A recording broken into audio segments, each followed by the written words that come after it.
Morning sunshine. This is Jude Mossberg from sunny San Diego on vacation from Idaho. And PSA is grading books. Ooh. Let me tell you something. I was one of those fools in 2021 trying to save money on grading. I thought I'd go to CBCS. Sent hundreds of books to CBCS. Did a whole video on that. I did 21 reasons why CBCS is better. Sent it off to Steve Borak. He copied some of that. And now they have a link on the front of their page of the 20 reasons why CBCS is better. And since then, I've dumped CBCS for many reasons. Back then, it was very, very long grade times. I had hundreds of books ruined. Not necessarily ruined, but way less grades than they should have gotten. They were in their hot warehouse in Florida for over a year. Pressing is paper memory, so a lot of that pressing I did, since it took them over a year, it was just wasted money. You know, $10 a book for hundreds of books. Sending it to my presser, having him send it in, just wasted money. I think some people aren't big believers in that concept of paper memory, but my presser says that's an issue, and that's why you see these wavy books inside of a 9.8 case, because they might have been pressed and then it gets back to where it is. But if you press them again, they'll probably still be 9.8s. But anyways, PSA books are coming out with grading, and it's the same argument. Oh, the plastics are better, UV protection, I like the label, I don't like the label. I've been buying on auctions daily for about 2 years. Now, I know auction prices are different than buy it nows. For buy it now, you can get the same price for CBCS if someone wants that book. It doesn't care that it's a CBCS. But on auctions, it's different. For whatever reason, the prices for CBCS are always lower, unless it's a major key and it's like a 9.6 and the guy thinks, hey, I can bump this. He might pay more than a 9.6 fair market value, because that book's, he's going to make that into a 9.8. Or, you know, if it's a Silver Age, maybe it's a low grade. CBCS is known to grade harshly on, you know, 2.0s, 3.0s, and someone's going to crack and press and clean it and bump it up, you know, a half a grade or something. I know that there's some of that going on. But I collect 9.8s mostly, unless it's Silver Age. And if a $1,000 book, let's say it sells for $500 on an auction. Now that $1,000 book, now I actually think the market's changed. I think we hit bottom and are already going back up. So getting steals on auctions is not as common. But it's still there because there's a lot of auction sites that nobody knows about. I watched 30, you know, so if you don't know more than 3, that means there's 27 auction sites out there that are still selling on a regular basis, and there's not enough eyes on it because they don't do good marketing, and so the prices are lower. But let's say a $1,000 book goes for $500 with CBCS, and maybe I get it for $800 on CGC. They're not paying less for plastics. They're not paying less for the label.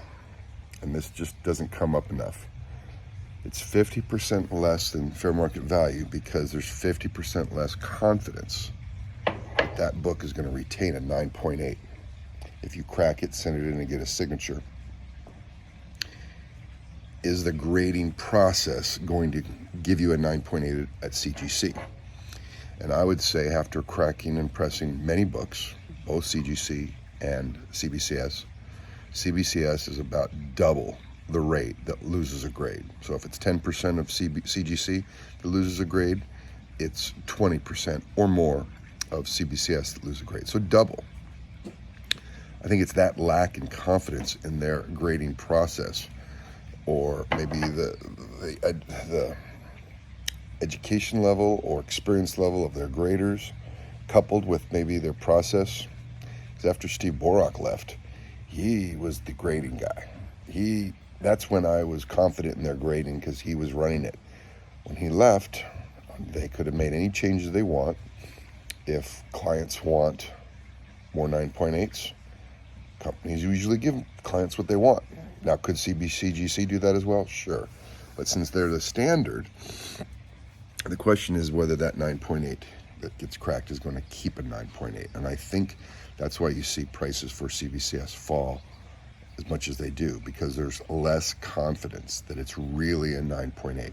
It very well may be a 9.6. And if a $1,000 book is a 9.8 and a 9.6 is 500, because very often it's 50% of, or about 50%, then it just means there's people that either see ticks and things on there that make them nervous that it might not be a 9.8, or the reputation is enough to make people concerned whether it's 9.8. And when I was telling you 10% of my CGCs lose a grade, that's after I eyeball them, and or my presser eyeballs them in the CGC case. We look at it, okay, that tick, we're not going to send that in. So if you pre-screen it, I still get about 10% that drop. And it's 20% or more with CBCS. So that is why prices of the CBCS will be so much lower. There's just less confidence it's the real grade that it says it is. Now PSA comes in. They've been grading books longer, cards. I don't know how good their process is for grading books. They may change the grading process. They have a different grading process for cards than it is for books. They may not just duplicate the same process that is, quote, industry standard. There's a lot of ways to cut corners. Some people say CGC grades differently for over 400. They grade differently for over 1,000. They grade differently for under 1975. That's why there's different tiers, because there's different graders with different skill sets. And everybody says the process is greater. An 8.0 1935 book is going to look way different than an 8.0 2010 book. Tell me if I'm wrong, but that's what I've heard out in the industry. And I've gotten some books back from 1934, that got 8.0s, and I was blown away because I was thinking they were like 5.0, 6.0s, and they gave really good grades. And that's when I started realizing, okay, you're paying more for a different grade. Some people say they give more leeway. Is PSA going to do the same thing? That might be why CBCS books that are older, Silver Age, get lower grades, because they're applying the same modern standards to the older books, which might be correct. But if CBCS isn't doing it and they're the standard, then that 2.5 CBCS book might be a 3.0 or 3.5 with CGC. And PSA is not going to replace the standard of CGC, not for a long time. Could they? Sure. They don't have the licenses with Marvel, and now CGC's got the license with DC. I don't believe they have signature verification. So they're a long way from getting those licenses. They're not going to take them away from CGC unless they take them away, because they're not. I don't believe Marvel and DC is going to give those licenses to two different companies. That's probably part of the exclusive agreement. So better plastics, whatever, better labels, whatever. CGC is going to be the standard for a long time, and until PSA shows. Now, if PSA grades hard, and you can get a 9.6 PSA and bump it up to a 9.8 with CGC, then people will be buying PSAs all day and paying over fair market value, 9.6. So this is my 2 cents. You tell me what you think. I am not interested in these PSA books whatsoever. I just let someone else take the gamble.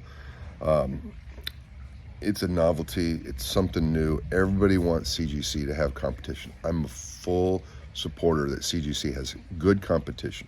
CBCS wet the bed, and they had every opportunity, and they mismanaged the whole thing. Right now, I don't even think their prices are better. And so why even go to CBS? They don't have any competitive advantage whatsoever, unless you say, I really like their plastics. Okay, maybe you do like the looks. Okay, great. But the majority of buyers are not there. Anyways, we'll see what PSA does. they have the background and history. They could make a splash, but I think they're 10 years away, 5 to 10 years away from being a credible alternate to CGC. I like the UV protection. I just was reading about that. Is that real? Is that fake? Let's let someone else leave that GSX-1 out in the sunlight to see if their UV protection is real or not. Anyways, happy hunting, guys, from San Diego.